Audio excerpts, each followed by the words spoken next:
right, you already met Peter of Athletix. Contract advisors have complained about conditions in the business for years, but Peter's the first one to attempt to make positive changes by forming the Pro Football Agent Association. Inside the League hosted the PFA's first ever meeting in Indianapolis last year. Tonight, back to give an update on the PFA's progress is Peter. Thank you. Just, in keeping with the theme, we'll be very brief. We've been working with the Players Association all year. There hasn't been a lot of updates because there hasn't been a lot of necessarily things to report. But as of today, I met with a group of the union leaders, and they're going to be implementing the rules that we've been pushing for.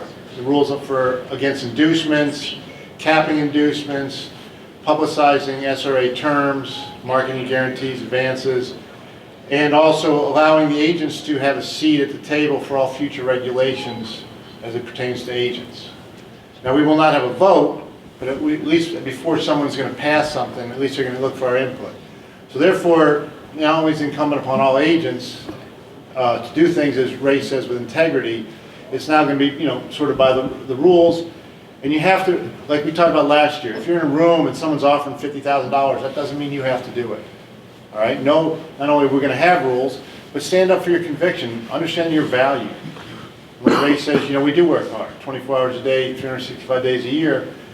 And if you're not going to stand up for your own value and allow someone to cheapen it and not want to pay you what you're worth, then why are you really doing the profession? Yes, everybody wants to be in it, and like Ray said, it's very competitive, but you've got to understand your value, you've got to understand the integrity that you bring, and if you're not going to have integrity with your clients, they're never going to listen to you anyways.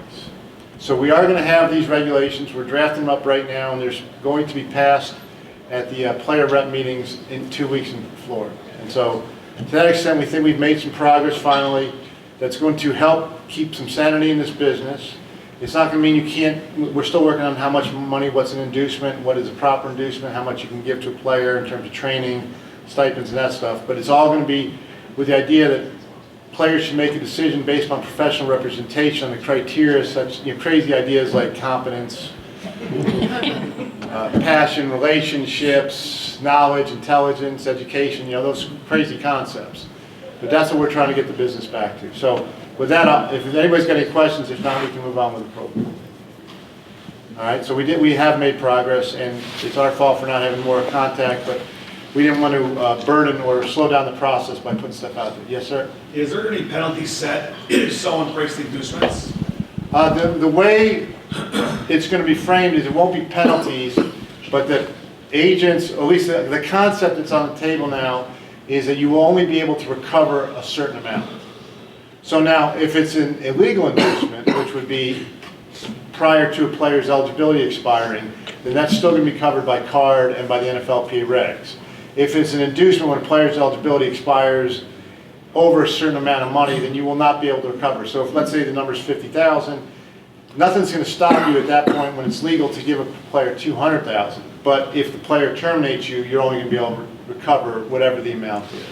So it wouldn't be punitive in terms of your license, but it would be in terms of recovering costs or whatever you put out. All right? Good. Let's keep this thing moving. I know I got meetings too. All right. Peter, thanks for your work on this.